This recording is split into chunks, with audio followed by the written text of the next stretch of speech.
Hello? Oh.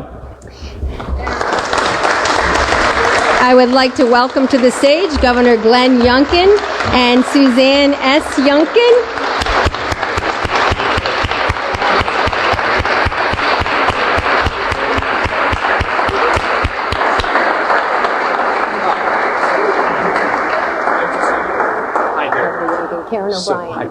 Nice to see you. Absolutely. So great. I'm going to say hi to these folks real quick. Sorry, we're just saying hi. So good to see you. Yes. There we go. I think you have hope. Perfect. Okay. All right. Everybody doing well? Come on. Okay. All right. We're about to talk about doing the most important work that we can possibly do, and that is to save lives. Yep. So thank you all for Yep. All right. Well, good afternoon and welcome to the Caritas Center. I'm Karen O'Brien, the President and CEO of Caritas. And it is my pleasure to welcome Governor Glenn Youngkin and First Lady Suzanne Youngkin, all of you, many of our participants, to our home here on the south side of Richmond. We are together today to spotlight the growing fentanyl health crisis across our community, across our state, and absolutely across our nation. Fentanyl has no jurisdiction. I had the opportunity to meet Suzanne just after she became the First Lady of Virginia. Suzanne has worked, as we do, each day to connect people and resources and organizations that can provide the tools they need to recover, to heal, and to flourish. Suzanne has also been a tireless ambassador for overdose awareness, fentanyl poisoning, and the mental health crisis. Like those in our Caritas community, she has experienced firsthand the devastation that fentanyl has on families, on our friends, and on our community. Today, we stand together in that pain. But we also stand together in the hope that recovery is possible. That we can come together and shine a light on fentanyl and the crisis and take action. That's why we're asking you today to get informed. Learn more about the disease of addiction. Learn more about how the issues impact our community and our lives and our friends and family and even the economy. Learn more about the resources in the community and how you can support a friend, a coworker, a neighbor, or a loved one who is struggling.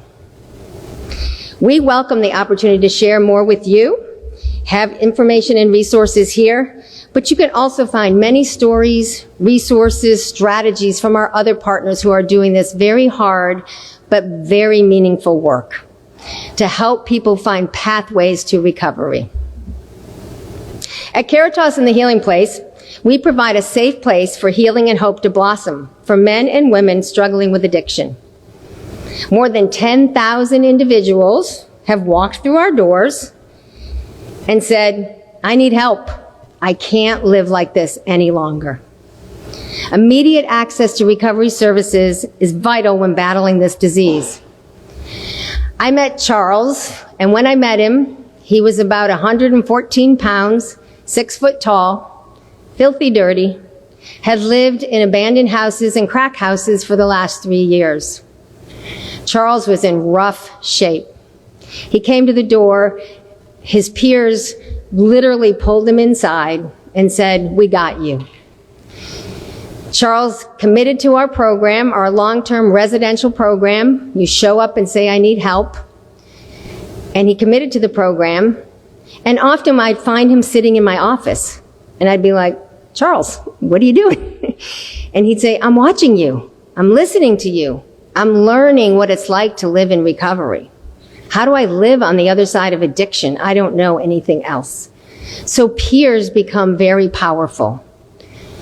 So fast forward, Charles completes the program, becomes a peer, And 14 years later, he owns 2 recovery houses, has a full-time job, pays his taxes, and is now on the Caritas board. And I'm so proud to call Charles my friend.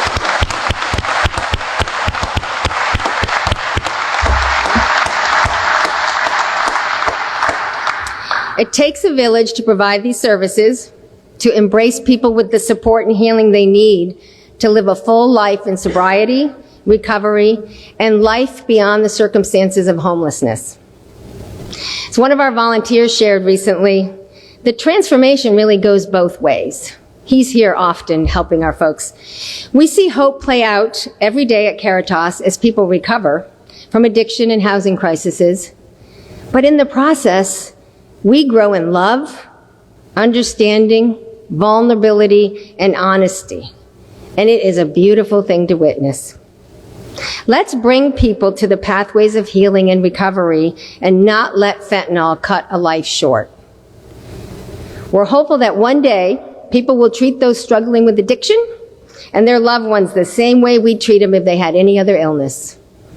We'd show up with care, compassion, and prayers, soup, love, and hope. But to support that transformation, we need the investment from our community, from our public partners, now more than ever. So with that, it is my great pleasure to welcome Suzanne Youngkin, the First Lady of Virginia, to the podium. Thank you, Karen. Thank you so much. Isn't Karen amazing? And how about Caritas?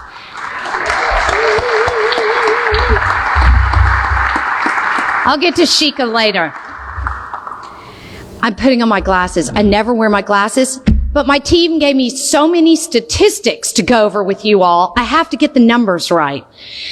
First of all, thank you so much for being here today. How tremendously exciting to gather together to try to make positive change. That is always a good day when we do that. And today we also want to honor the families that are here and honor the lives that have been lost to deadly fentanyl.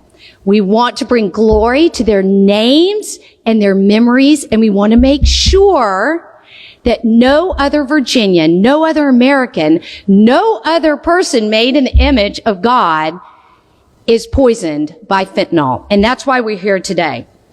So on January 1st of this year, as a little background, I joined with a number of amazing partners to launch a public awareness campaign around fentanyl called It Only Takes One. This was a collaborative effort, and it was really targeted to make sure that we were talking to the most vulnerable. We piloted this program in Roanoke because, as we know, Roanoke has been an epicenter of the opioid epidemic and has its fair share of struggles when it comes to fighting substance use disorder and specifically opioids. This was all hands on deck. Our Attorney General, Jason Miyares, leaned in with his One Pill Can Kill. Our Virginia Department of Health came alongside with funding and all sorts of resources. Our wonderful Virginia Foundation for Healthy Youth, hi Marty, so glad you're here, is doing remarkable work in our schools and with our young people. We had community stakeholders, including the Democratic mayor, the Democratic sheriff, the Roanoke Recovery Collective, the superintendent of schools, nonprofits, doctors, peer recovery, officials, law enforcement, churches, coaches, after-school programs. You get the gist. In addition, we were boots on the ground. So I actually traveled to Roanoke, Virginia once a month for the 6 months that we were piloting this program. We went to after-school programs. We did Revive trainings. We were in the schools. The Sheriff's Department did amazing, amazing work among their law enforcement professionals and in prisons and jails. It was just incredible to see the community come together around this. And we wanted to meet Roanoke where it was. We created digital ads that specifically had images that were correlated to that community. And we met people where they were on social media with our digital content, in schools, at churches, in recovery homes, and also we relied on earned media. And we're so grateful to the media there in Roanoke, who were wonderful partners to us. As a result of our pilot, we determined that we reached over 240,000 Roanoke adults with a teen in their life, a very specific target for us. We were specifically targeting youth influencers. And anyone that knows, a parent is a pretty important youth influencer. And so we messaged them multiple times, and we reached a number of them. Over 500 adults took a pledge to have a conversation with his or her teen. Teens that saw our content reported 100 of fentanyl, and 32% were more familiar with fentanyl than before they had seen the digital ads or heard our messages in their schools or their churches or their after-school care centers. And I'm happy to report in the Commonwealth of Virginia in 2023, and I take no credit for this, but I think this is a testament to the willpower of the people of the Commonwealth and to the good work being done here, that we saw a statewide decrease from 22.9 to 20.9 per 100,000 Virginians. I don't know why they report it like that. I asked our secretary. He didn't have an answer. For fentanyl-related deaths, the first time we have seen deaths go down in the Commonwealth of Virginia in 5 years. Tremendously exciting. However, the work continues, and we need to build awareness, and that's what we're pledging to do today. The governor's going to tell you a little bit more about that.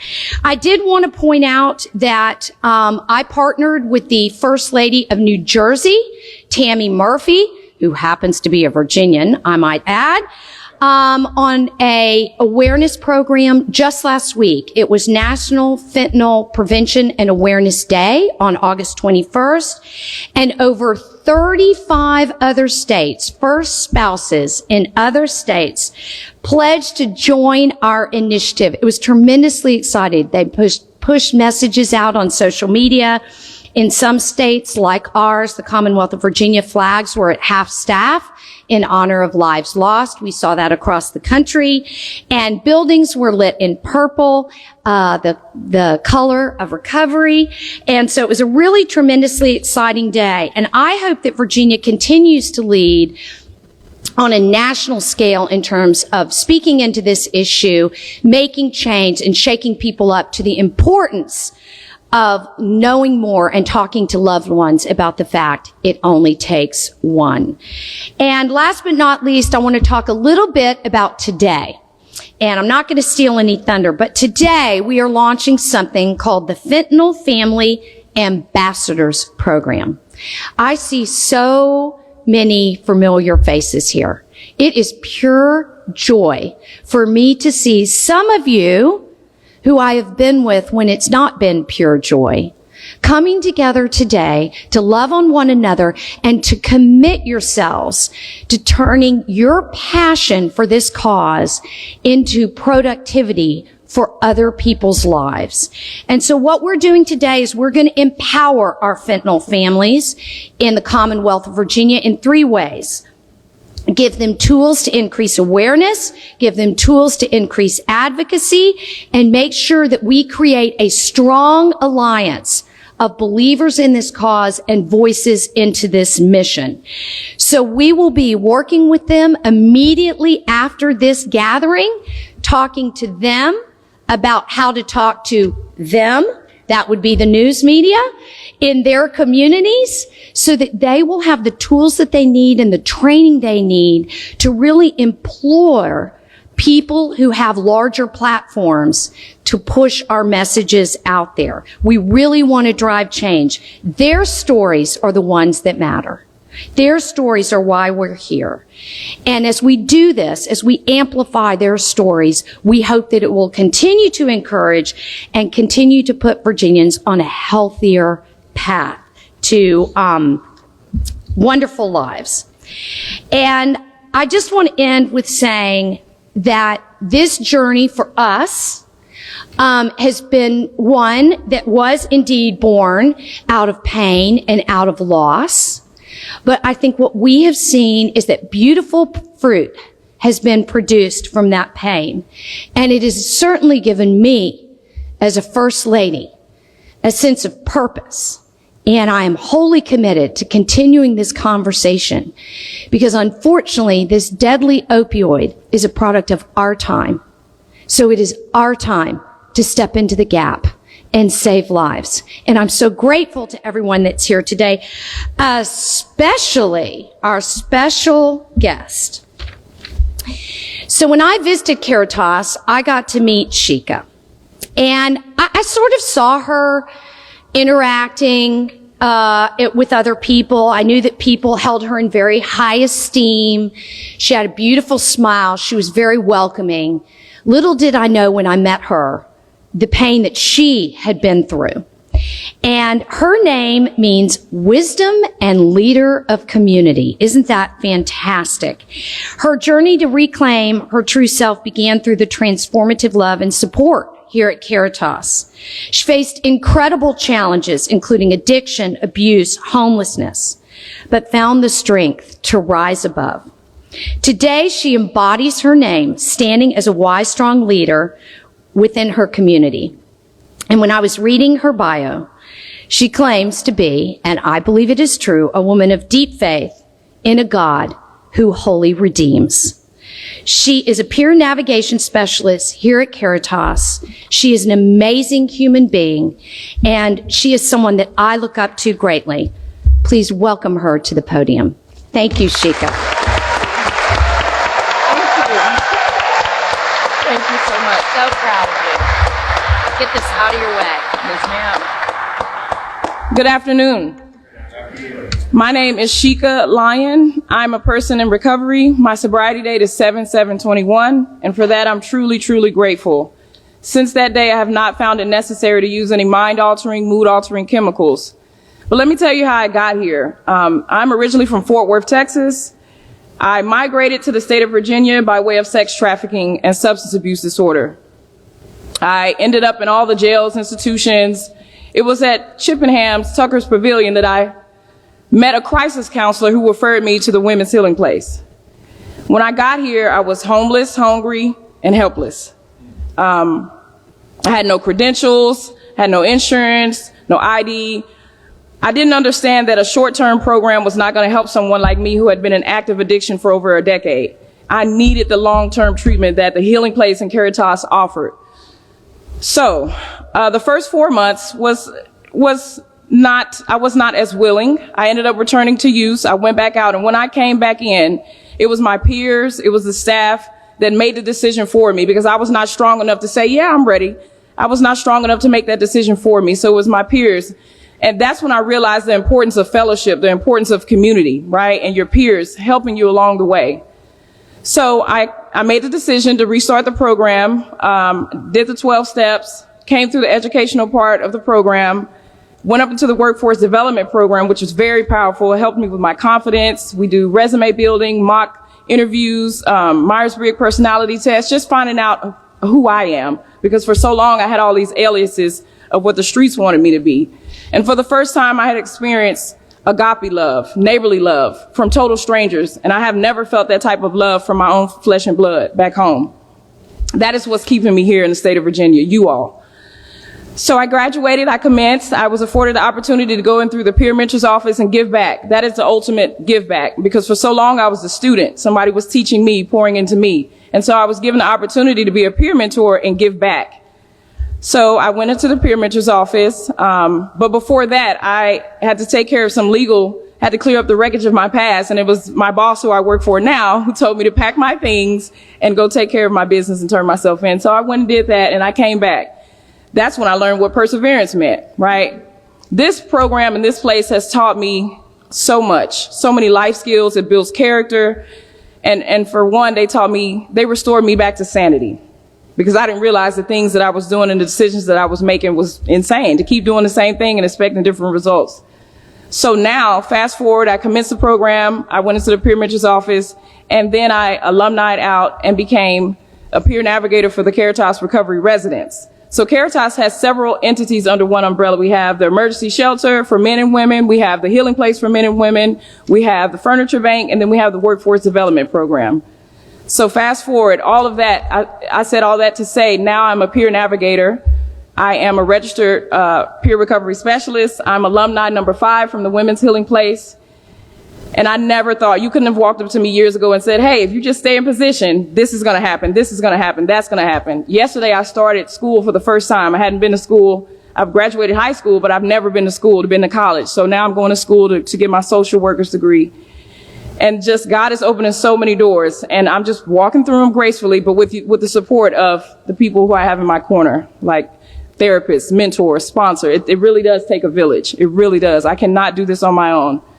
So I'm here today to convey a message of hope that if you stay in position that you too can move up, right? Just stay in position and be vulnerable and let people help you.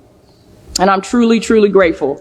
And with that, I would like to, it is my distinct honor to introduce to you the 74th Governor of Virginia, Mr. Glenn Youngkin. Okay, you did not need training. You didn't. I was sweat bullets. You didn't need any help Yes. at all. You didn't need anybody to help you with your confidence. You didn't need anybody to tell you that you are worth every ounce of love that God put in you. Oh, thank you so much. Thank you so much. Thank you for all you do. Amazing. Oh my goodness. Sheikah, thank you. Wow. If you ever needed a minute to ask a question, is every single human being on this planet first made in God's image and therefore of infinite worth? You just saw it in action. Someone who was lost was found. Someone who didn't believe in herself found others that believed in her and found a pathway that she didn't fully understand what was in front of her. That you'd be standing here today inspiring others that they too can recover. Thank you. Thank you. Thank you. I want to thank all of you for coming out today. Here we are, the last week of summer, heading into Labor Day. School has started lots of places. And you've taken your time and come here. Come here to an amazing organization at Caritas, but at a moment when you could be lots of other places. And so thank you for investing your time, your emotion, and most importantly, your future to help us together make an enormous amount of change. You see, I believe that we have found yet another topic that when we lock arms together and we put down our differences, we can move mountains. And together, we again must move mountains. You see, hope and transformation don't just happen. They are inspired, they are encouraged, they are reinforced. Oftentimes, they need to be repeated, as you've just heard. And here is our chance to do exactly that. Karen, thank you for your leadership. I want to thank the Caritas organization. For those of you who may not know, they've been here for over 40 years, changing lives, believing in futures that maybe others didn't. That is a heck of a statement. I want to thank you for assembling us here. I want to thank your board for the amazing amount of support that they provide. I want to thank the folks that trust Caritas, the folks that have graduated through Caritas program and are pouring themselves back into others. You know, the efforts that are made by peers to help others walk their path are the most valuable efforts we can find. I want to thank my friends in the General Assembly who have been working with us to reduce barrier crimes so that we can have more peer counselors over and over and over again. Thank you, thank you, thank you.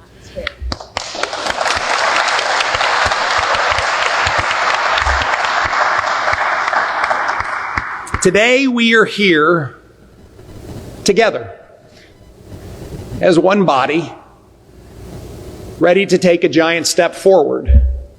A giant step forward, not into the darkness, but actually into the light. A giant step forward that's informed not by guessing, but informed by the work that has gone on to light that path. See, the work that Suzanne described that went on in Roanoke was done for a purpose. It was done for a purpose not only to save lives and to help people, but to explore together, to uncover the truths that in fact we can bring together everyone, and test and find and explore. And then we will know that we have a formula that can work. It can save lives. And today we talk about taking that formula across the Commonwealth. You see, while we know it only takes one, and for those of you that do not have it only takes one wristband, I know where you can get one. I have some. And yes, it only takes one bad decision to buy a pill that you think is Percocet from someone you don't know, to end a life and to change a family forever. It only takes one terribly, terribly corrupt, misguided individual to sell that Percocet. And yet it only takes one parent to have a conversation with a child. It only takes one friend to have a conversation with a peer. It only takes one teacher to speak to a class, one coach to remind their athletes that it only takes one pill, one pastor to preach on this topic, one legislator to stand up and say, I'll carry a bill, one first lady to say, I will make a change. And yet, when all of those ones come together, we move mountains. Friends, it's time to move mountains. You see, fentanyl kills. And whether someone is substance abuse suffering and finds themselves with fentanyl, someone uses it unknowingly, either through that counterfeit Percocet or from a cartridge in a vape pipe, we have a massive problem in Virginia and in this country. The learnings have been immense. We have to attack this issue in many ways. I want to thank everyone in law enforcement for the work that they have undertaken. Virginia has changed the game in interdicting the illegal drug trade. We ran something in May as a test. For those of you that know me, I like to test things because we can prove they work or not and then move forward. Law enforcement came together in Operation Free Virginia, local law enforcement, state law enforcement, federal capabilities. And for 1 month, we did everything we possibly could to interdict the opioid and fentanyl trade. And in 1 month, we seized 51 pounds of fentanyl in the Commonwealth of Virginia, which is enough to kill all 8.7 million residents multiple times over, with a street value of $1.2 billion in 1 month.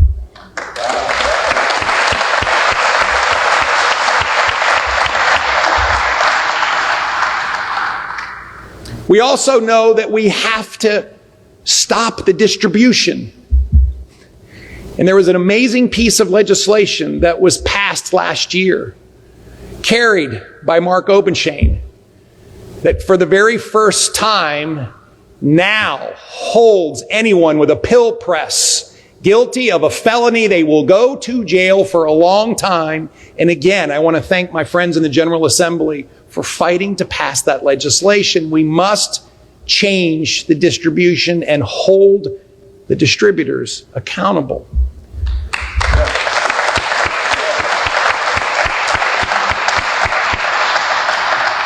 I will take a moment because we do have 4 members of our General Assembly here with you, and I want to thank you, Delegate Otto Waxman, Delegate Owen, Senator McGuire, and Delegate Early. Thank you all. You guys should stand up. You guys are doing amazing work. Stand up for us. Thank you. Thank you. David Owens.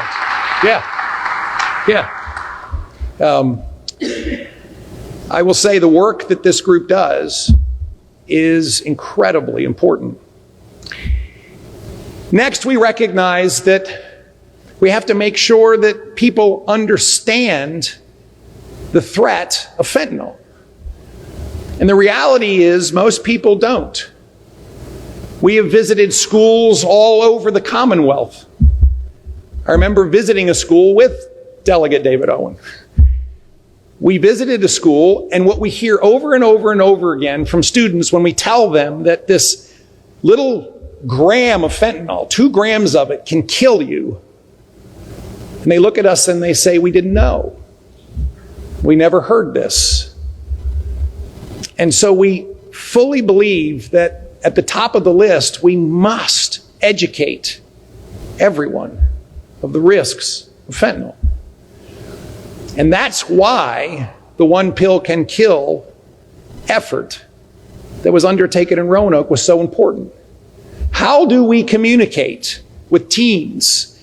How do we enable those influencers, parents and teachers and coaches, and pastors, first responders, friends, to know what to say, when to say, and how to say this most important message? And the First Lady's work with the Attorney General and everyone else tested. And what we found is that we can communicate. We can inform, and we can do it effectively. 4th area of huge effort has been equipping people with Revive training. The bottom line is, if you go through Revive training, you understand that with naloxone, you can save a life. You can save a life as an ordinary person, just like me. Suzanne and I have done Revive training. Suzanne trained the General Assembly in Revive training. We've gone to schools for Revive training. We have watched people who thought they could never learn how to revive someone who's dying be empowered. And we have, in fact, seen it in action. Standing in front of the governor's mansion is a brave Capitol Police officer. And there was a person overdosing just on the sidewalk. And he walked over and used his training and saved a life. This is very, very important stuff. Interdict the drug trade. Hold the distributors accountable. Inform parents, inform students, inform the communities, and equip them with a way to save lives. That is what today is all about. So we don't have, on average, 5 Virginians a day who die from fentanyl overdose. So that we don't have grieving parents and broken families. And so that we don't add to the list of those lost. These families have been incredibly brave. I've watched families walk the halls of the state capitol and of the General Assembly building, informing our legislators, telling them what it means, helping them understand the gravity of this moment. These families are amazing. These families, I know, in the dark places grieve, and yet they get dressed and they go to work to help us all do better. Families that miss their kids, Grayson, Scott, Parker, Caden, Troy, PJ, Paula, Keen, Jacob, Alec.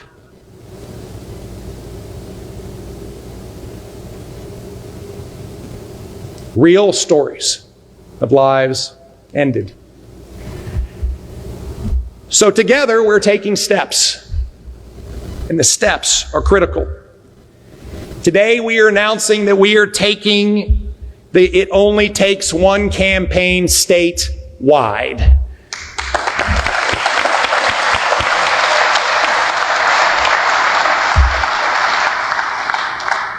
Friends, this is everywhere. It's not just Roanoke. It's everywhere. But we have pockets that are worse than others. We have seen the hardest hit areas of Northern Virginia and Hampton Roads, but we see it everywhere. No community in Virginia is immune. And therefore, as we roll out, It Only Takes One across the Commonwealth, we need the same army that we saw in Roanoke. We need everyone to collaborate. And so, yes, we will provide media, social media advertising, supported by work from the General Assembly with $1 million in order to underwrite this campaign. Again, thank you. And I want to thank the efforts that have gone in order to prepare for this. But we also need ambassadors. And that's why the Fentanyl Families Ambassador Program is so important. Because they not only will bring the passion and the commitment, but we are working to equip them with the capabilities to truly change communities, to give them the skills, to equip them with the resources, and to help them build those alliances that will, in fact, turn every region of Virginia into It Only Takes One community. So, moving forward, we have to spread awareness. We have to build relationships. We have to spread the word. All of this has come together at a time, as Suzanne says, is our time. A time that is given to us to take action. And therefore, we are going to take action. The steps that have been taken inform our future steps. And yet we know there is so much more to do. We have had 560,000 citizens in the Commonwealth that have received direct messaging. In my mind, that's 8,300,000 shy of the 8.8 million that I want to receive this message. We have work to do. I signed an executive order, Executive Order 26, to launch all new fentanyl fighting strategies. The key to the executive order was to invite innovation and have us then do more. I challenge everyone. We do not have all the answers. Bring us new solutions and we will work together to implement them. We have so much more work to do. I signed an executive order that mandates that schools have to inform families if there's been an overdose in their school within 24 hours. We need to do more. We need to make sure that there are no cell phones in schools so that children cannot conduct a drug trade in school and buy that counterfeit pill.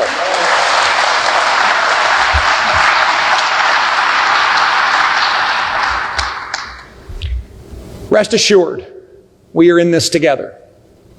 Rest assured that we will not stop. And rest assured that together we can move mountains. But there is no magic wand. This is a moment for all of the above, both and togetherness. And that's why I am so confident that we will succeed, because that's exactly what's happening.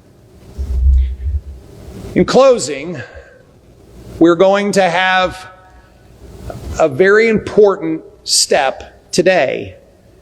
And that step today is for each and every one of us to take a card. Here it is, thank you.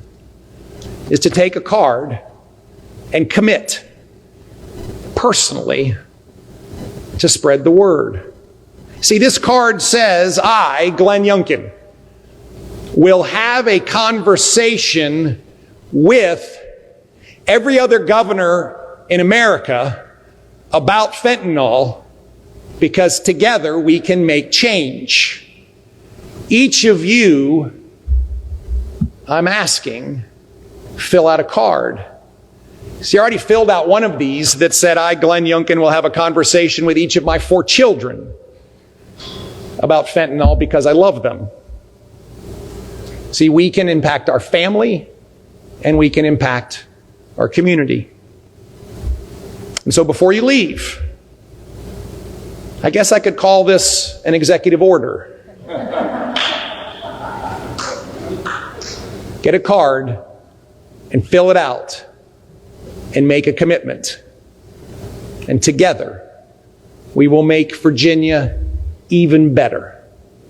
Because today, she is the best place to live and work and raise a family. And I just want to make sure that together, those families are healthy. God bless you all, and thank you. Where am I signing this?